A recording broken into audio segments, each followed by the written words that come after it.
Tonight, historic success. The Trump administration fires back on reports last week's military strikes were a failure. There are so many aspects of what our brave men and women did that, because of the hatred of this press corps, are undermined. Their defense and what we're learning about military preparation ahead of those attacks on Iran. Plus, a deeper look at Iranian sleeper cells in the homeland. We are continuing to evaluate every single threat and to proactively go after them before they do anything or take any activity. Who they are, their capabilities, and the potential threat to the United States. And a major blow to Planned Parenthood. We take a look at the Supreme Court decision affecting the future of the nation's largest abortion provider and how the president's big beautiful bill could further the impact. All this and more tonight on Faith Nation.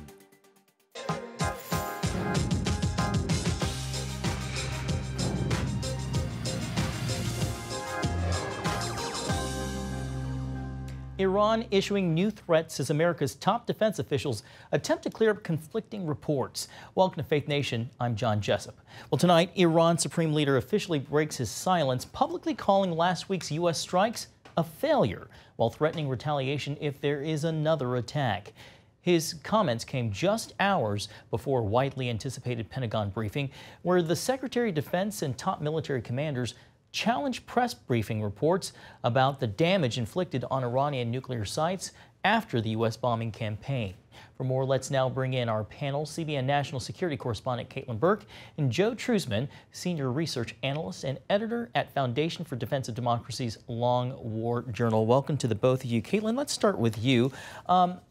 So President Trump said today's briefing would be, quote, both interesting and irrefutable. What did the Pentagon have to say? Well, John, the briefing was heated. Secretary Hegseth really had one message, and that is that what the military did in Iran was historic, period. The Trump administration is furious with the different narratives that the mainstream media has been running with, specifically surrounding that leaked DIA report, which Hegseth pointed out that report, especially at the time that it was leaked, was preliminary. And even in the report, it said it was low confidence. That report is still going to be added to as more intelligence comes in.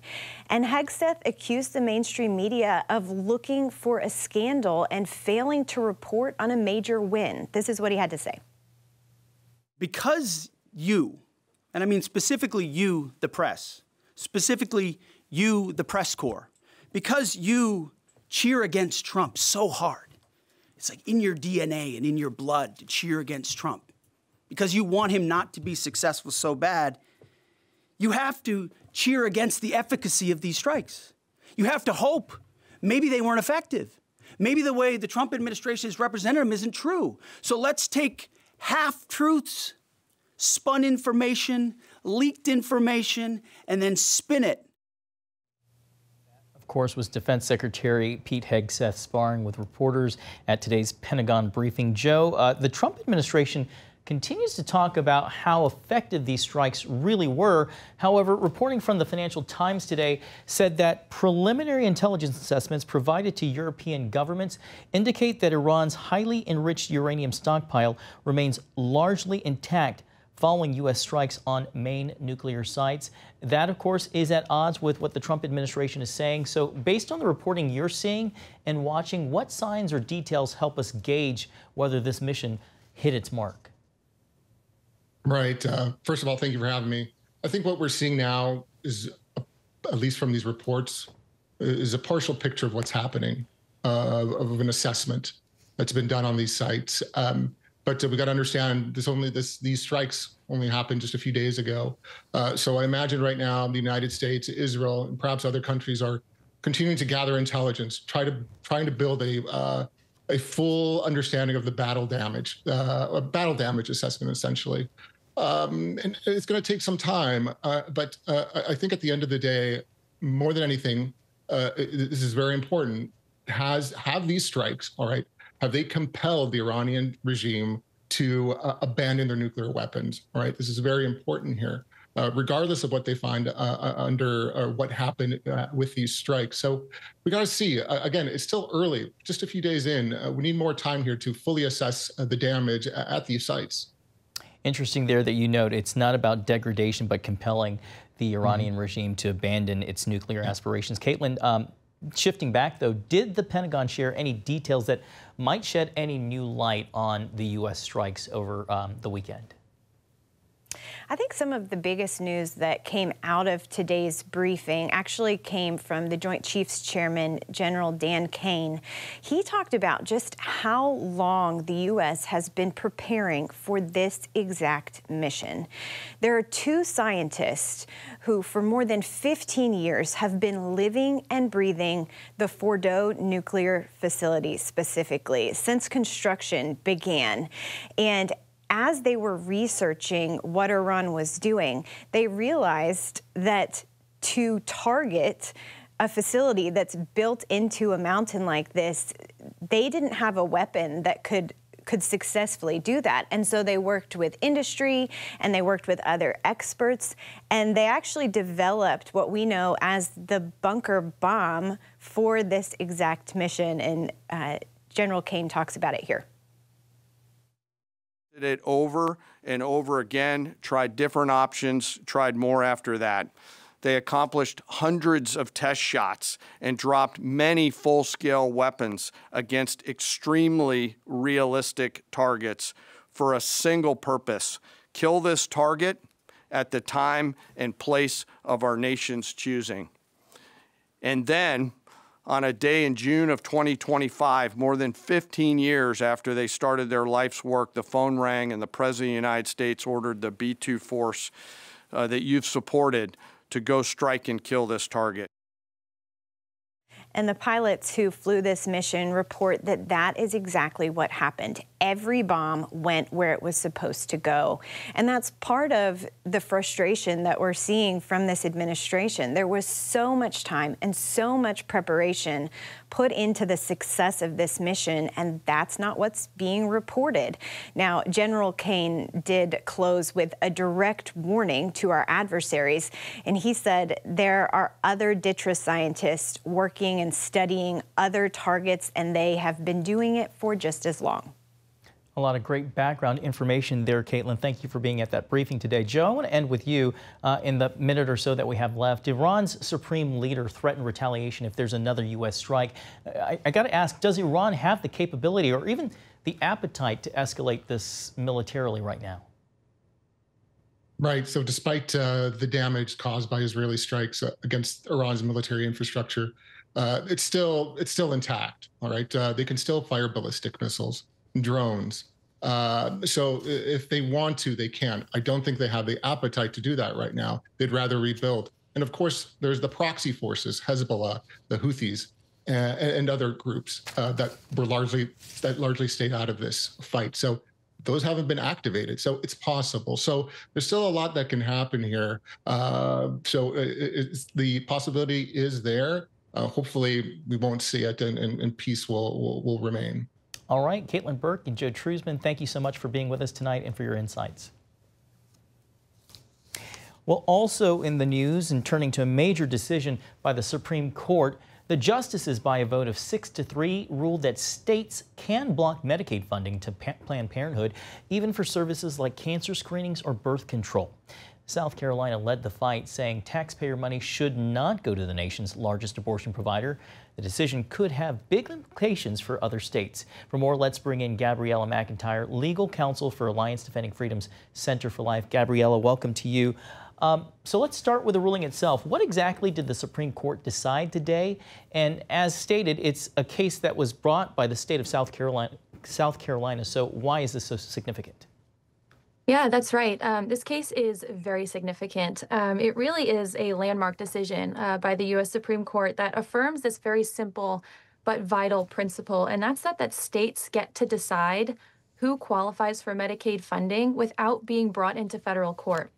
So the question before the court in this case was, is there in the Medicaid statute clear and unambiguous rights-creating language that gives an individual the right to go to federal court to challenge the disqualification of a Medicaid provider from the state's Medicaid program? The answer to that question is no. And essentially what this means in practical terms is that the states are now free, not just South Carolina, but any state that wishes to do so is free to disqualify and defund Planned Parenthood and other abortion providers from its Medicaid funding. So states now have the options. They now have that freedom. But Planned Parenthood is pushing back, saying that this will hurt low-income women who rely on its services for other health care like birth control and cancer screenings. How do you respond to that? Well, just take the state of South Carolina, for example. There are nearly 200 other clinics in the state that provide comprehensive, real health care to women, things that include reproductive and family planning services, cancer screenings, things of that nature that are more comprehensive. The services that Planned Parenthood provides in the state in particular are mostly focused on abortion services and also on these dangerous gender transition drugs that they're even giving, admittedly, in the state of South Carolina to minors. As you stated earlier, it looks like this opens the door for more states to cut off funding for Planned Parenthood. Do you think that this will speed up those efforts to defund Planned Parenthood nationwide? I certainly hope so. States should be free to defund and redirect their taxpayer dollars that Americans by majority do not want going toward funding abortions, to other comprehensive, real, life-affirming care in their states. And this will give them the ability to do so. What kind of legal or political pushback do you expect to see in response to the ruling, and how likely do you think that this will hold up long term? Well, we're very confident, especially now that the High Court has weighed in. It remains to be seen what the states do now in response to this, but absolutely they have the ability and the freedom now in each of these individual states, particularly states with pro-life laws on the books that prohibit taxpayer funds to going towards abortions, to be able to direct those taxpayer funds to what they believe is high quality and comprehensive health care. Gabrielle, in the few seconds we have left, I should have asked you this earlier, but was this the ruling that you expected? It certainly was the ruling that we hoped and prayed for, but given the merits of the case and the way that the case was argued, we were very confident that this would be the result. All right, Gabriella McIntyre with Alliance Defending Freedom. We really appreciate you being with us on this very busy news day. Thank you so much for your time and your insights. Thanks for having me. Well, still to come, as the world watches what's unfolding in the Middle East, here at home, growing concern about possible Iranian sleeper cells. More on that next.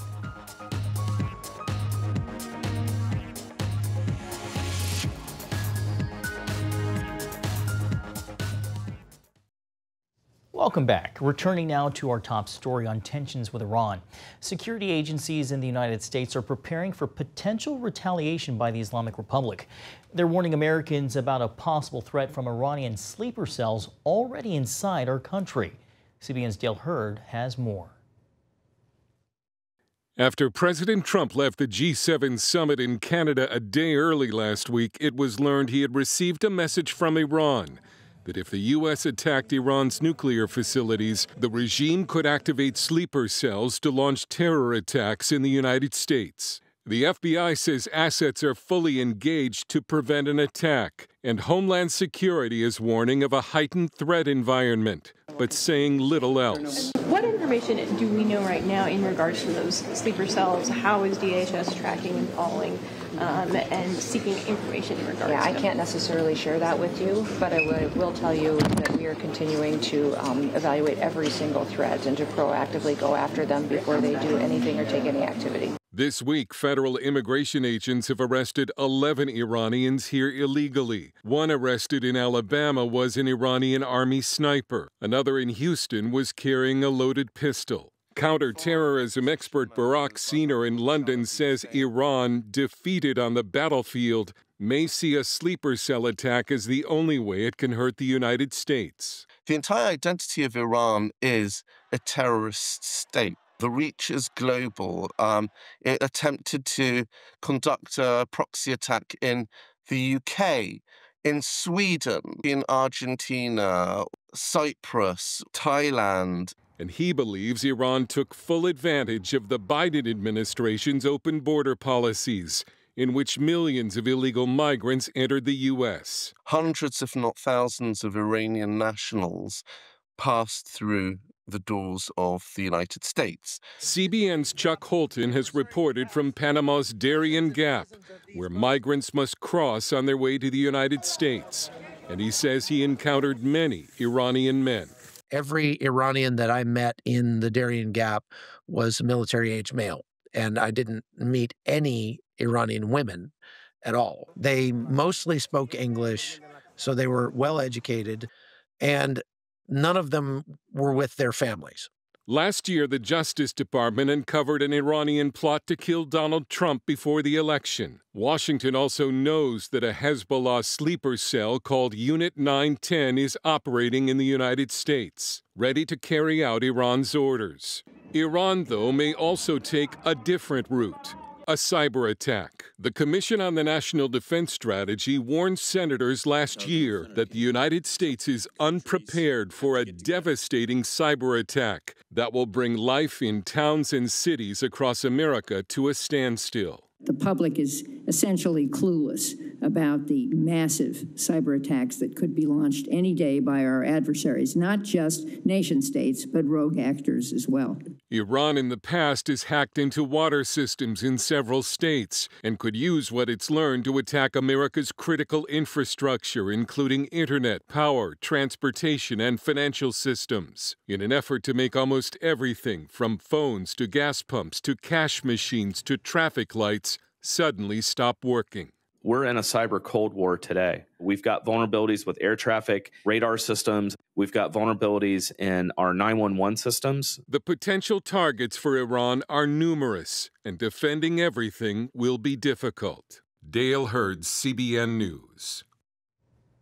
All right, thank you, Dale. Well, before we go to break, from scorching heat to powerful winds, wild weather is sweeping the country. Several tornadoes touched down in the Midwest, including this one on your screen, roaring through the city of Heartland, Minnesota. Look at that. In Largo, Florida, winds from a twister shook trees and also scattered debris. It all comes as record-breaking heat grips the country. In Chesapeake, Virginia, right down the road from here, heat caused a drawbridge to get stuck in the open position. Firefighters had to spray it with water to cool it down. Relief from the heat is on the way, with temperatures expected to drop by 30 degrees in parts of the Northeast as early as tomorrow. Coming up after today's Supreme Court decision, more potential fallout for Planned Parenthood as Republicans on Capitol Hill work to pass the big, beautiful bill. We explain next on Faith Nation.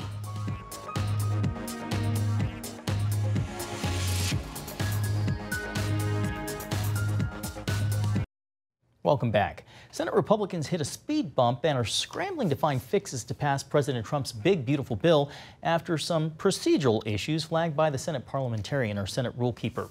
Meanwhile, Republicans are moving to defund Planned Parenthood legislatively, which could result in at least 200 health centers shutting down. CBN Capitol Hill correspondent Michelle London talked with lawmakers backing the provision. Michelle, I understand they argue that the measure will save lives and money for taxpayers. Of 20 years, Kathy McMorris-Rogers tells me it's time to stop forcing taxpayers to fund the very things that go against the values Christians believe in and support. This is 1,076 crosses. Thousands of pink crosses covered a lawn behind Capitol Hill. Demonstrations like this cemetery in recent months have popped up in more than 100 cities as rallies by Students for Life Action and other pro-life groups have intensified. Their message to Congress is clear. Cut Medicaid funding for Planned Parenthood and other health care centers. This is the prime time. McMorris-Rogers is joining the fight, telling CBN News this must be a priority on Capitol Hill. Medicaid is a very important safety net for some of our most vulnerable, but it was never intended that Medicaid would be funding abortions. In March, 150 groups signed a letter urging Congress to act. Days later, the Trump administration withheld funding by excluding many clinics from the Title X Family Planning federal grant program.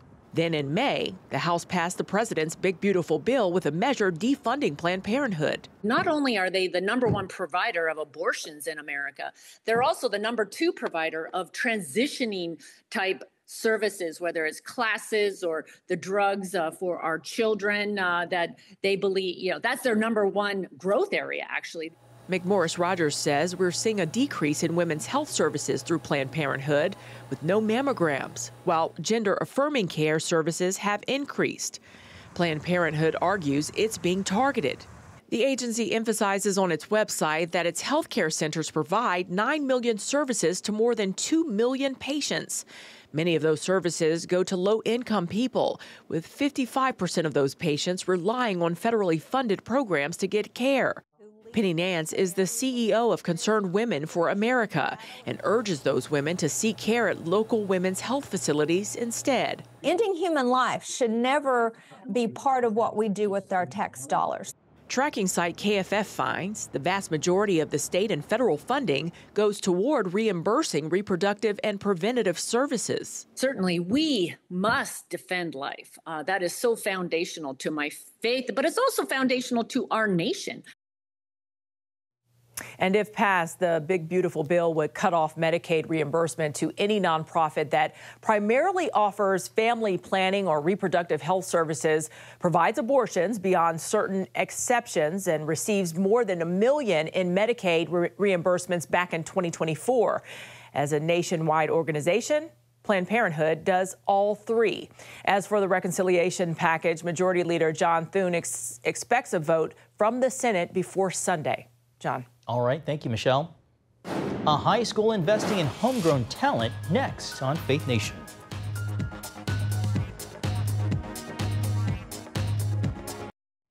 Finally, tonight, a graduation gift that's setting both past and future students up for a bright future. In Newark, New Jersey, a graduating high school student named Miguel received the surprise of a lifetime as he crossed the stage to receive his diploma. The district superintendent handed him something else he wasn't quite expecting, a conditional job offer to teach in the district. Miguel is one of 34 Newark high school grads to receive the offer that's conditional on completing a teaching certificate. He already has big plans to use it as a music educator. The superintendent says it is an investment in homegrown talent, and you can see quite exciting for Miguel there. Well, that's going to do it for tonight's edition of Faith Nation. Have a great night.